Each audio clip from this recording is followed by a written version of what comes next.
Hello to all you Scorpios! Welcome to your not monthly but yearly forecast for 2014 for your sign Scorpio. So if you've got an ascendant in Scorpio, a sun, a moon, or even a stellium, so maybe other planets like Venus or Mars or Mercury in Scorpio. Now, with the yearly horoscope, I focus on the outer planets, so as from Jupiter up until Pluto. But I'm also going to focus a very tiny little bit on the eclipse because there's one in your sign and in your opposite sign. So normally I don't do that, but it's important. And I'm also going to focus on Saturn and on your ruler in traditional astrology, which is Mars, so Pluto and Mars. What is that all about? Now, if you have Scorpio planets, let's say around, as from 17 degrees up until 29 degrees, so the very end of Scorpio, you really are going to sense Saturn. So maybe you are a Scorpio who had already this Saturn transit when you've got Scorpio planets or an ascendant between 0 and 16 degrees of Scorpio. You may already have that transit, and so you're going to recognize it. And others, but still Saturn is in your sign, so it applies for you as well. But people who have, who were born around, let's say, let's have a look. That would be who were born around the 7th of November up until the 22nd of November. These people are going to sense this the most, and it is Saturn in your sign. And I think Scorpios, Saturn in Scorpio is not bad and not good. I mean, there are worse Saturns than in Scorpio. I mean, Saturn in Aries or Saturn in Leo is way more difficult than having Saturn in your sign in Scorpio, because it has, you know, it won't do, how would I say, it's quite neutral there, so it depends on the person. It always depends on the person, of course, but what I mean to say is it can be tough because it's sticky in Scorpio Saturn, and especially as I speak now, Saturn is at is around the very 18-19 degrees of Scorpio. So if you've got their planets or a rising sign, it can be really you now seeing the fruits of what you have done the last 30 years. So in other words, for some of you, half of the Scorpios, let's say, this can be a very important year, 2014. This is going to be really a year of huge change, and of you being tested. And I know that Scorpios normally, they don't mind, not to say they don't mind, they know that life is every now and then a challenge, and they know that they have to go through quite some stuff, and harsh stuff at times, before they reach something that is good for them. But it is really a wake-up call for those, if you are a Scorpio that has been dreaming a lot and idealizing a lot. It can be a hard time, because Saturn in your sign now says this is what it's all about, this is reality. It's very much reality. It's very much, you know, and reality can be hard at times. So therefore, it can be really a year that if you are going to look back upon it, you're going to say it was a very important year with hard work, but actually I did, when I see it in retrospective, it was needed for me to go on. So a lot of you are ending stuff. And because this is and building up again, so a lot of you are building up again, and so if you've got then Saturn seeing their rising in your ascendant sign, it means really this is the new you. This is you for the next 30 years when it comes to your personality, when it comes to you, how you want to show yourself to the rest of the world. And it's going to be not a very light person there. It's going to be serious, going to be committed. It's a time now to commit yourself to one person very much, and it is you. To commit yourself very much to yourself. Of course, the only thing that Scorpios need to watch for is that they don't be too harsh on themselves and don't be too strict on themselves. If you're not doing that, you'll be just fine, and you will build strong foundations for the next 30 years. I say that because Scorpio has a tendency to, whether it is a sun or a Venus, or it has a tendency to perceive the world and to go into the world, if it's like a masculine planet like the sun or Mars, with, you know, being cautious and being seeing rather the dark side of life instead of the light side. And there's nothing wrong with that, because through those dark sides they encounter themselves and then they encounter the light. But having too much of a focus there can make you too dark. You know, your pair of glasses has turned into black instead of brown, and that you don't want to have that, because Saturn can be so heavy on you that you're going to be way too strict for yourself. So try to be aware of that. Try to be aware that I'm seeing myself a bit too. You're not being content. That's basically the thing. You're not being, I think when Saturn enters your first house, it means that you're not really content and 100% satisfied about the way that you are. And that's why you're restructuring yourself. That is the motivator to restructure yourself. So if you're using it for that, the motivator to restructure it from scratch almost, which is actually never from scratch, but I think you know what I mean, then you can really look back on this year and say, actually that was the most productive year, and I thought it was the slowest year ever. So you see what I mean? It's a really a very interesting year for you to make huge changes about you. And we're committing yourself with the Saturn. It can mean that other people come into your life. I've always seen that with people who've got Saturn in their first house. I've always seen that people, they attract new people in their lives, and that this is really normal because you have changed a lot, and you won't attract better people or worse people. No, you will just attract the people who are more aligned with you, and that you want to commit yourself to, because Saturn is the big committer, and you can get very serious, not only about yourself but also about a relationship. So this is good for people who are single even, because this new you that you are creating is attracting new people in your life that are suiting you way better. And there's going to be an eclipse in Taurus, your opposite sign, as well, around April.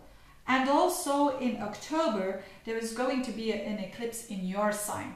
So it's like new beginnings and endings and beginnings that are starting up. So if you, and for some of you it can mean an ending of a relationship as well, but only when it's really very negative and when it's absolutely not suiting you anymore. And that can be quite a tough time because Saturn is really holding on to it, and but that can be the lesson that you need to learn there.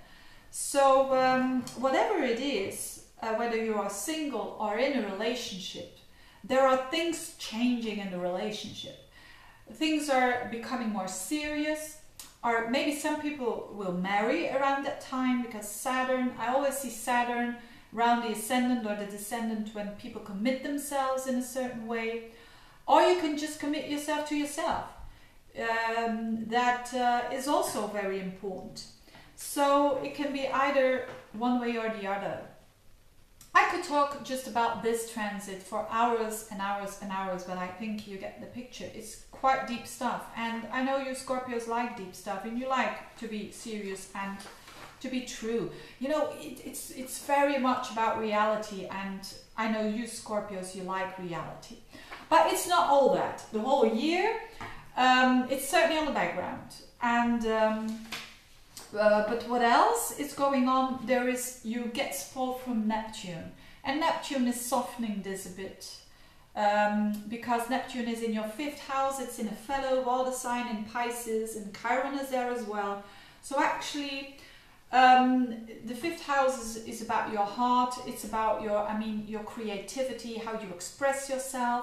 It's the romance that you can have. It's the child that you can have. It's the creative products that you do. And all of this can stimulate you to not escape, but to go into other realms than this realm. And you will need that every once in a while, and you won't lose yourself at all. With Saturn in your sign? Hell no. But it is this really nice equilibrium between being able to express yourself very nicely, very beautifully, very smoothly, maybe through work, maybe even in your work that you are very expressive or having a message there. But also being very realistic about yourself. Maybe a bit too realistic about even the products that you produce. And a product can be, doesn't have to be art, doesn't have to be a book. It can just be a website that you created, for instance, and that you criticize a lot. So, but that can soften you a little bit, and that is good. What else? A very positive thing is Jupiter, I think. It's also trining your sign, especially the first 6 months of the year.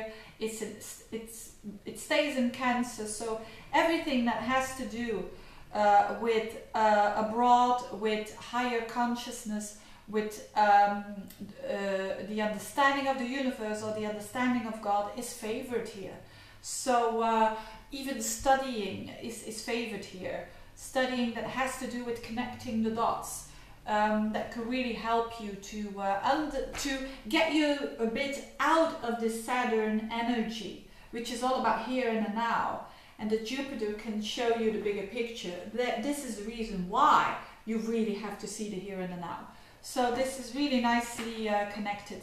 And then as from the second half of the year, Jupiter transits into Leo, which is going to be totally different for you because it's in a fire sign and it is your 10th house of work. So for those of you who really want to expand, or really want to change or to shift or to become bigger when it comes to work, this is really favored. Having Jupiter in the 10th house is really good for career, is really good to, and especially around July, August, because it's trining Uranus. And Uranus is in your 6th house, I suppose, or am I wrong? Yes, I'm right. So the 6th house and the 12th house are related to our work. The 6th house, day-to-day work, and the 10th house is how you want to be seen and how other people see you in your work.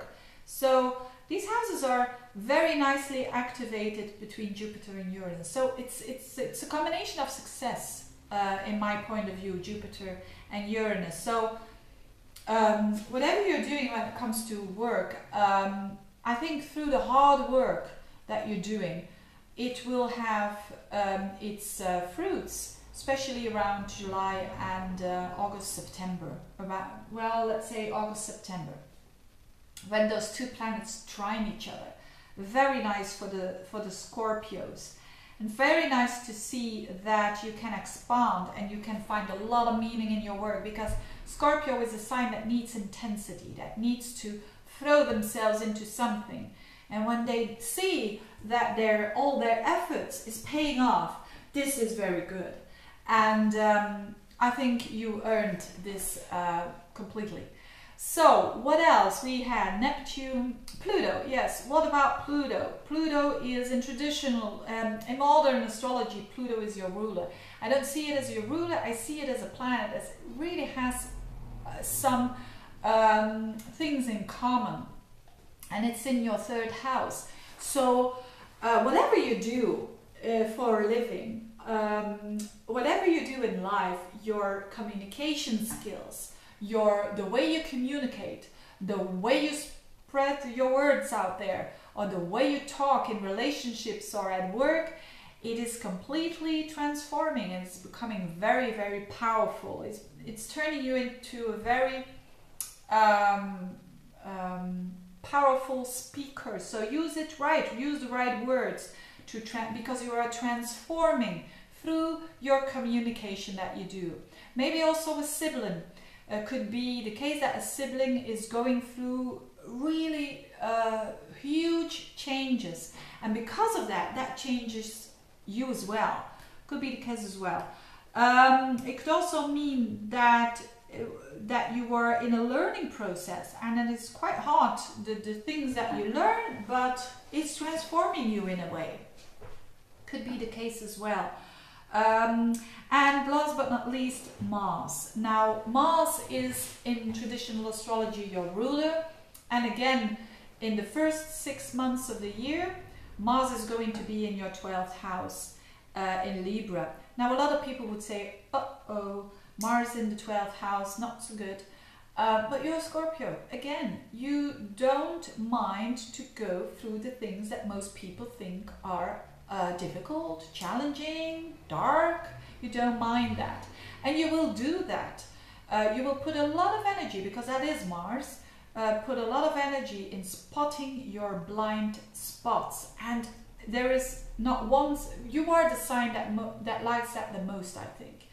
Scorpios don't only want to know everything about another person, but they also want to know everything about themselves, and they want to know themselves on a very, very deep level. This is an opportunity to it doesn't matter what your age is, but to know yourself way better than ever before. So it's the first, I have got the feeling that the first 6 months are more about the inner work, the hard work, and then the other 6 months are more about the fruits that come from that, especially when Mars around July, I think, is going to shift into your sign. Is it July? Yes, the end of July. So then you are going to show what you are all about. So a lot of work behind the scenes during the first 6 months, especially with your ruler there in the 12th house. People might not know what's going on with you, but you are just, with Saturn in your sign and with Mars in the 12th, there's so much that has to be done for the upcoming years. So that's why I think for Scorpios 2014 is a key year of huge changes. And Mars in your sign, in the sign of the 12th house, can also mean that you have to let go of some things or people in your life, because Mars is in the house of dissolving. The 12th house is the house of the Piscean, and sometimes we need to let go of. And for Scorpio, that's not really, they don't really like that. But funny enough, they can do it quite well, because they transform after that. So it's a really very Scorpio-like of year, I think, 2014. And putting a lot of energy there, and put a lot of inner work and playing the detective for yourself, because you're the detective of the zodiac, and you can do that with yourself and on a psychological level, because I think the 12th house is also quite a psychological, unconscious level house. So all these things that you've learned long time ago can come to the surface, and you've got to work with them. You've got to change them. Maybe you've got to just diminish them and say, I'm not got, this way of reacting or this way of behavior, I really have to change that. So, and that's why most people don't think that is easy. But again, I think it's gonna be, when there is a sign that can really deal with that, it's Scorpio. So I think very much of a Scorpio year 2014, especially if you have those degrees that I just mentioned. And in 2015 it will be totally different, because then Saturn goes into Sagittarius, which is not in your sign anymore. So you won't feel that heavy